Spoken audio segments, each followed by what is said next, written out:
4 दिन खातिर रहली अब पूरा टोला हिला के गईली। अब का कहा तरी कौन भाव है भैया।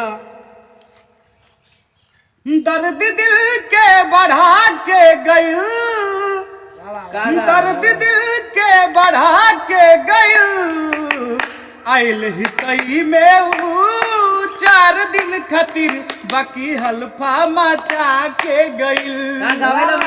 आइल ही तई में 4 दिन खातिर बाकी हल्फा मचा के गई।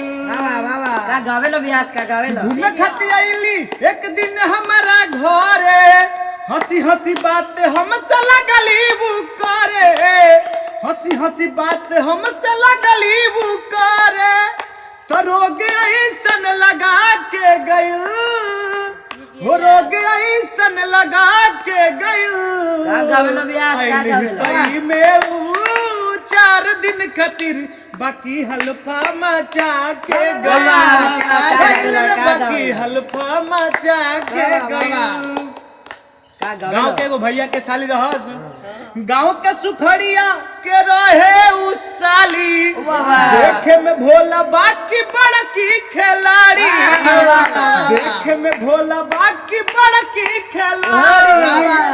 गाँव के सुखड़िया के रहे उस साली, देखे में भोला बाकी बड़की खिलाड़ी, देखे में भोला बाकी बड़की खिलाड़ी, तो रोग ऐसन धरा के गई, वो रोग ऐसन धरा के गई। आइल ही तई में 4 दिन खातिर बाकी हल्फा मचा बाकी हल्फा मचा। नमस्कार प्रणाम भैया, ये हमार चैनल बा साजन बाबू ऑफिशियल।